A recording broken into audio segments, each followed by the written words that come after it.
Is me se Roinn Ealaíon Thuaisceart Éireann Cultúrlann McAdam Ó Fiaich agus tá luachar an dóanarin go bhfuil muid ceiliúradh trotha bliain ar an ód im Bliaine is anad phríomh-mhaoinitheoir é seo agus tá clár imeachtaí ar lé curtha le chéile agin. Chuirmuid tús leis an ceiliúradh an nuirí an fiche agus leanfaí sé ré go dtí fiche a dá.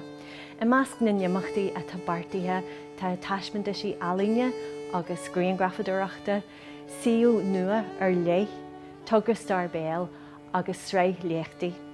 Tásúlagin go mbainní sibh ard sult as an ceiliúradh agus nach fada go mbeidh a lig istí san oirighnú bra seo ar mhuathair na bháil a gréilear na ceathair Gaeltachta Ó Fiaich. Díomh agus bhar géad fáilte ag sreidh an Londú. Ceol spéisialta don cheiliúradh trotha bliain na Cultúrlainne an seo in Feirste. Is mis deirdre na Chathair agus liomsa aniu tá mhaoch Anton Macatchani ar an chláirse, Conor Caldwell ar an Idill, agus Cathal ó Carain ar an Bazooki agus ar an Idill.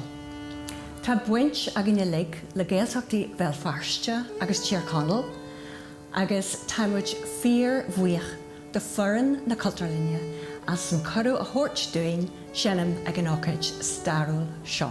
Tá dáin ó níomhis a bhfuil an Londú luirte an atá ceol os ceann Lochlí in Feirste. In ómós aileacht Feirste agus na mílte bard, Gaeilgeoir agus ceoltóir ón seán am go dtí an leatha nniuán. Is é an tainimetá ar an chéad vísa ná an Londú. Go ddíireach ina dhé be cornpipa Feirste agin.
Comhairle in An Ealaíon Cultúrlann Éireachta agus Gaeilge, Griaíonn Cultúrlann mar Gharlann do go leor oidhreachtaí rathúla.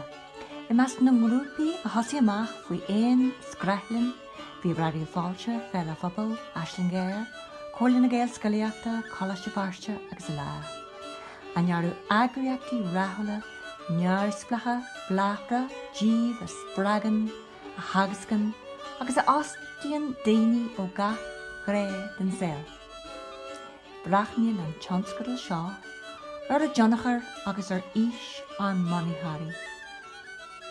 Ar ó go leor dúchlan rompú le linn tréimh sí an choiríoch i bhliain Bhéal Feirste.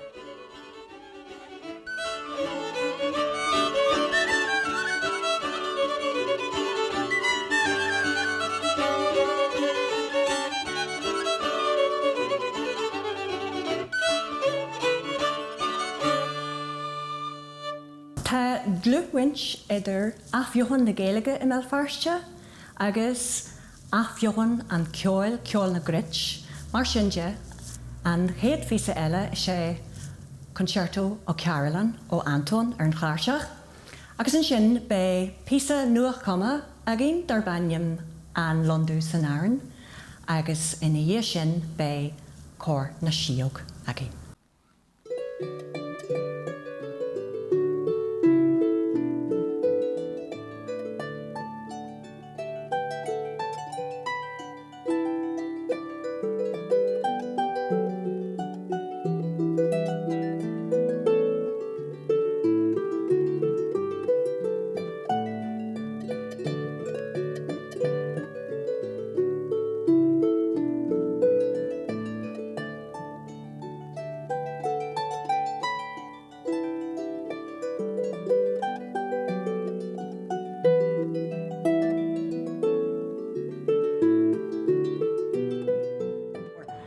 Aight an a rihan le, tas agus inam gur lachnaí an smíú sin amach, agus lachan daine le sin an éis, go deag lá síal a caiú in éalaigh, seachas in san ihe, mar san da sin am gonearn an cultúr, ó sin am gonearn an Cultúrlann de fir mór san éid sin, agus é sin na cruthún ó tá daine eile an éis a tógóg sort of Cultúrlanna an deire agus ardmhaithe, agus tegann siad an luachtatá leis. Tarann siad tú daoine éagsala isteach a beidir daoine nach bhfuil semachgus a Gaeilge an céadúir ach nuair éiceann siad go bhfuil síal so a Gaeilge go an agus daoine eile.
Don fís a dearnach be ceol an órainn ceiliúil Bhéal Feirste in seoí mé do uathúil agin, le curfa nua comha in Gaeilge, agus an sin be an ceol na ganalach na foideal the gravel walks agin.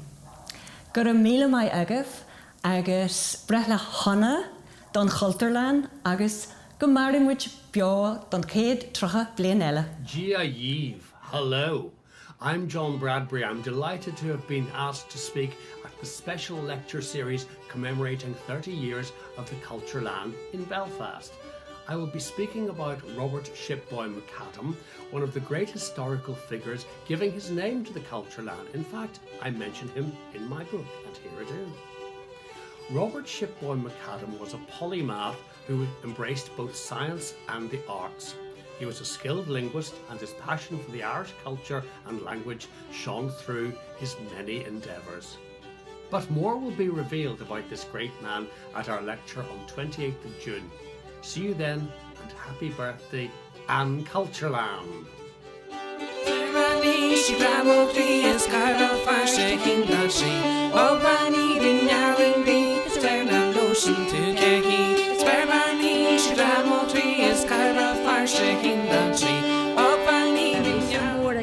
agus run sé chuid mhór taide McAdam dearthaí gur bheith sin a bhála Héal agus Chathair McAdam. Agus luí sé lom turas Roinn McAdam go Halaban nach dead a hocht agus go sé samháil gur ón Capish in Seoladh Linn agus níor foiilte a riomh go festá agus ach bhhail leis an eáil sé go Gaeilge gur bhí an fao sé géirí chun gur Gaeilge, so híl sé go mé sam mogamán. Sin fuair sé an bás go más an toban agus mar haidir sé féarhhaid ach ní fiú mé an taide mar an tú bás agus dé bhna bhí scrífágad. So híl mé go teochalm an haptar an Capish aistre go Gaeilge agus úsáid go bhéh taide a bheith deanta i gcisan. An bhí sé pósta mar dhearafar mar san thug sé nó désa gus an dú agus mar san agus thosaí mé a deanú taide mé dhéanaar nó ní anan taideúir ní bhíon bhaine agus taideúir béile a chagaí an héan agus chuir lei semnan san áirthan sin agus Comhairle an dearcú fa dúda duine mar sin. Siad an daine in éis Gaeilge an seo sé clúteach tá aim an Cultúrlann agus an Cultúrlann an éis Comhairle Chathair Bhéal le bheith an agus be éag mór sin ag an am agus is eintach an úsís atá leis agus an méid léine a mé sa frástal an fáhanna exalacht as a rudnach ús a géilig ribh híimeid a siomraí meige a géide agus a caiimla céile ach Deisle run mar an Cultúrlann rinn sé defar mór a chusa géalacha agus táim McAdam sin agus ar náaniam Tomás ó Fiaich agus bhar sin de bhuaid níos móháis beidir a bheith chuid. De thola daoine ombra ach na mar agil an aird sin álas fiúd.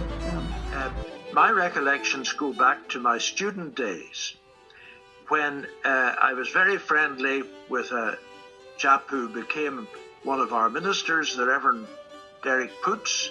He became acting clerk of the General Assembly at one time, and he was going out with a girl called Mildred, and Mildred belonged to Broadway Church.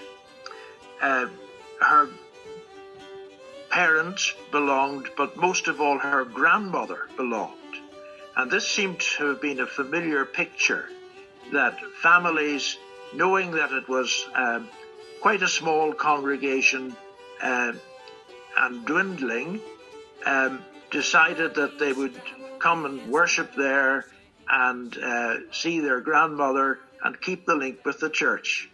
And Mildred grew up in Broadway, had a warm affection for it. Now, jump ahead 40 years, whatever. We had an approach from Cultúrlann to come and see them and see what they had done with the church.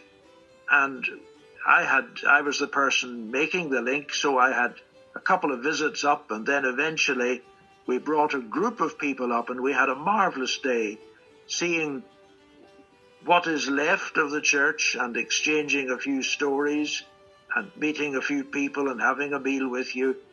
And it was all a very pleasant link, and we hoped to build on it.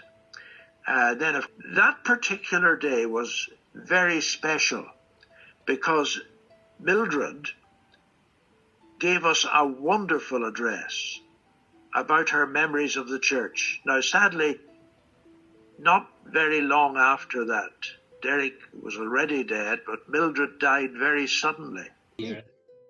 Like we must go for law on. We must go over the law first. Yeah, I guess we must a radio. So just we 100 up in there. Run much 100 and chin. A vag no where we must go over 100. Nay, locks the leg or year to Carolyn. Is minnig in jacha me stachla bolile dine eigen agus fi nom groma imi. Déinte ma ava in panto gig eigen niele agus fi post no a tucky rom. Yeah, because it's a panto. Vi mis is a panto on, hu ma stachon agus rinne ma ich hauna on. Vi ma gleiste mar bríjoga fogu an alcohol. Ach sinnaru cativa curamach. Déach siad post a béthir trais. Ní bhfuir tú agalú den fost na bhfuir bhí mar sin. Mar daine na agalú, bheith agal, no, ní sin a deir séireach. Alúpa, like the Modini get a Cheiliúradh and just ruddy erectal on Ciste Oidhreachta gur tugun catchin dífa agus the hardú sin bhí arid a galeréis a Cultúrlann. Few ruddy wanion leis an áige, like na scémannaí Ealaíne sin a takeú leis an áige, tá seat le babís agus, táimid a has na réireamh agus chuann siad gcónaí rud an seat eile sa bhreis ar a teangaí ar fáil fásta tá siad gcónaí an tasaí tíiste. Hasime a gobar le take for my job. The garage was cool. Blianta fada hen. I gobar le take. Nílas an rutú críochnaí leis an danscoil ag an am a thoisiú do gobar le I déanú short tréna le Aisling ó. Is Kevin am mai, yeah. Agus tosa is cúisle sin, cos Kevin am go mai, hey, ag an am, ní ro mórin jeisina do aisteoir yoga, ag an am, fod Bhéal Feirste, ní bhhain aisteoirí le Gaelic. And Tien Rud really a bhí on the Rainbow Factory. Agus ní bhfuil simogam in sin, bhí me sé géirí bhar ag an Gaelach anú, agus is ceann le marrála ag an am, don't know go dtí an dói. Cos bhí sogam grú buint seogadsa le haisteoireacht, agus imach legansa bhí me seo Donald's famous, and Donald's doing it. Go áid an Chultúrlainne, tá agus sin gur leachnaí an smíú sin amach, agus lachan daine le sin an éis, bhid ag lá síal a chathair Éalaíon seachas in san ihe. Mar san de sin am gonearn an cultúr, ó sin am gonearn an Cultúrlann de for mór san éid sin, agus é sin na cruthúin ó tá daine eile éis an tógáil suirt Cultúrlanna an deire agus ardmhaithe.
Tá an stair bhéal ina gré lárnach den ceiliúradh trocha bliain, ar cheann na tionscadail phobal is ráthúla a mbeal Feirste.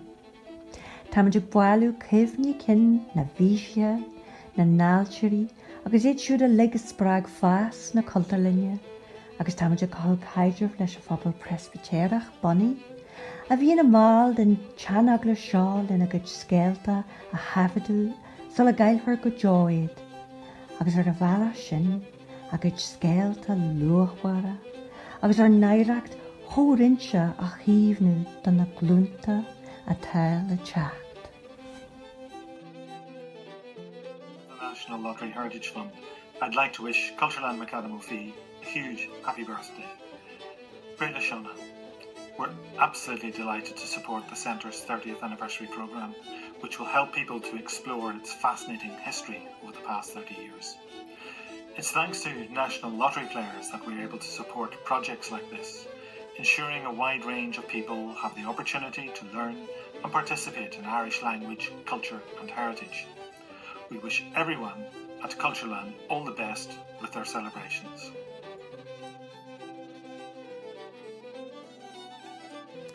Is mé sé Martin ó Maidir agus thar ceann bord Comhairle Ealaíon Thuaisceart Éireann, a bólam tréasú leis an Cultúrlann is an trotha bliain aontaithe atá curtha isteach acu a ceiliúradh na ngealaíon Gaeilge.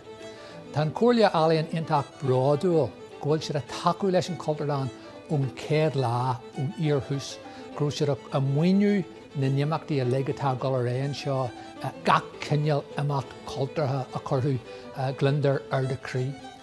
Airgid ón Chrannchuir Náisiúnta ar náideach fásta nuirí le linn na pandéma airgid éigandala.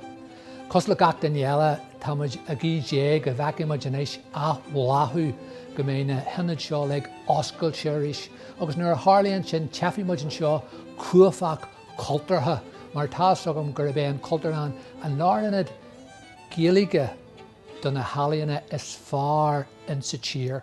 Guím gach rathorthú, tréasnaim leas trotha bliain a chur isteach agus go mbearthaí siad an céad.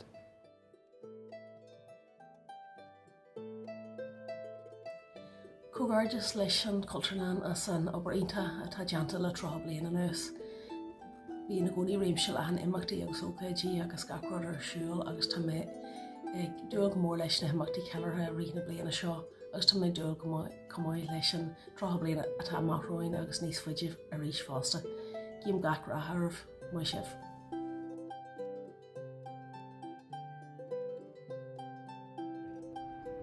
Son Ciste Infheistíochta Gaeilge ba bhfuil Comhairle sa gáil le Cultúrlann McAdam Ó Fiaich Feirste Feirste. Tá sibh tucha bhliain ar an ád de sin dá creidte tá obair den scoil deanta agah bhunaíodh Bhéal Feirste go háirithe agus ar son Ciste Infheistíochta Gaeilge táimid an bhrodal as a bheith as codúile hána bliantaí. Tá Seoladh go mbeidh sibh soltas san lá ceiliúradh mai sibh se.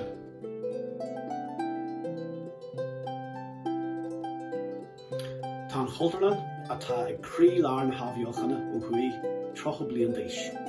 Thar ceann Channchuir na Gaeilge bhfuil an gach rá a bhí ar na daoine a bhunaigh an Chultúrlann agus ar na daoine atá lárnach insi go fóill. Lá breithe Seoladh.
Forann na Cultúrlainne fíor-mhaoich ar fad do Ciste Oidhreachta an Chrannchuir Náisiúnta as an mhaoiniú phríomh-mhaoinitheoir atá curtha ar fáil doin don chláir imeachtaí bhliain agus muid ag ceiliúradh trotha bliain ar an ód.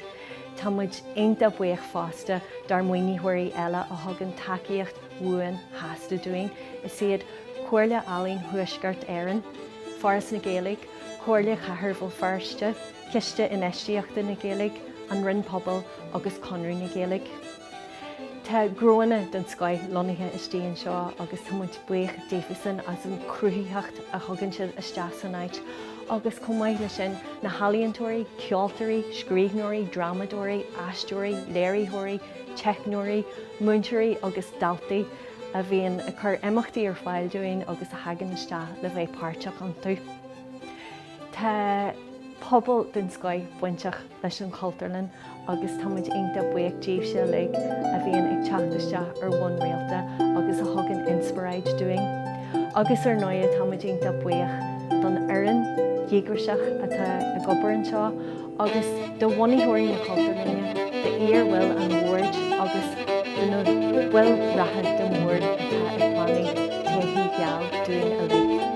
Go marmas an céad agus go gaiirteas libh a le as áit go chénta sin ó bhunaí an seo an mhór an ófar.